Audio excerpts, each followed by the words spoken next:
Obama's presidency, he did all that he could to compromise America's sovereignty and weaken our country with disgusting policies that favored our enemies around the world.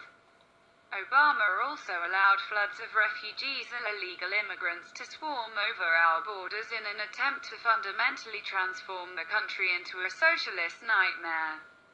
Obama then alienated our allies such as Israel and in turn, buddied up to Muslim nations that pledged to do America harm. To add insult to injury, Obama then handed the United Nations more power in our country's affairs than ever before to pursue a one-world government. Everything was going along swimmingly for the global elite in their attempt to destroy America until Donald Trump was elected.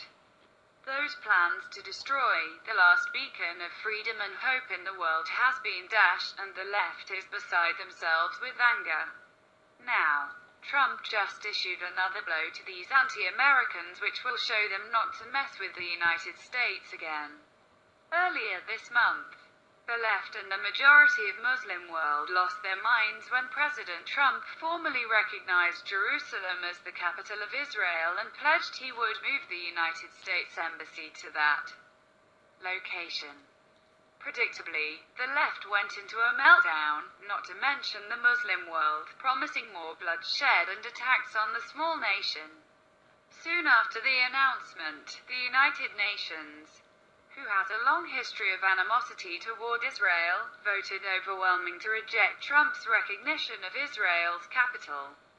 So Trump did what Trump does best, and has cut the United Nations budget by $285 million, the most significant budget cut in UN history.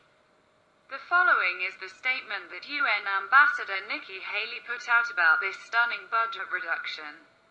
Today, the United Nations agreed on a budget for the 2018-2019 fiscal year. Among the host of other successes, the United States negotiated a reduction of over $285 million off the 2016-2017 final budget. In addition to these significant cost savings, we reduced the UN's bloated management and support functions, bolstered support for key US priorities throughout the world, and instilled more discipline and accountability throughout the UN system. The inefficiency and overspending of the United Nations are well known. We will no longer let the generosity of the American people be taken advantage of or remain unchecked.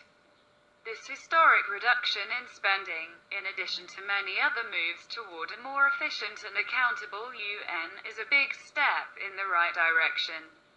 While we are pleased with the results of this year's budget negotiations, you can be sure we'll continue to look at ways to increase the UN's efficiency while protecting our interests, said Ambassador Haley.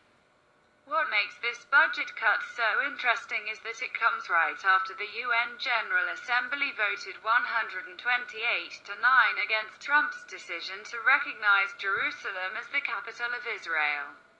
Even though the two are not related, this budget cut sends a strong message to the United Nations that America will not be swayed and we will decide what is best for our country. Even further, this budget reduction is a clear warning shot to other countries around the world that are against Israel that receive funding from the United States. Trump has publicly warned other countries that voted against recognizing Jerusalem as Israel's capital could witness their financial aid reduced too. According to Reuters, U.S.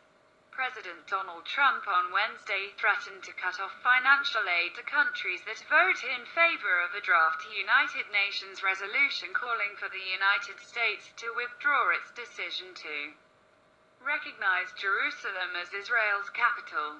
They take hundreds of millions of dollars and even billions of dollars, and then they vote against us.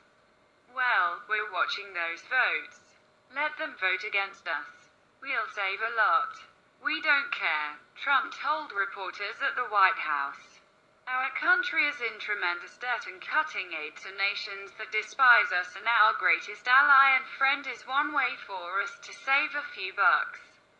For years under the Obama administration, Our country was stripped of our country's sovereignty, and it is the time we take it back. The decisions we make as a nation should not be based on what is best for the global community, but what is best for our country, and if they don't like it, they don't have to be involved. The United Nations was given way too much power by the Obama administration, and President Trump is just taking it back and handing it back to the people of the United States.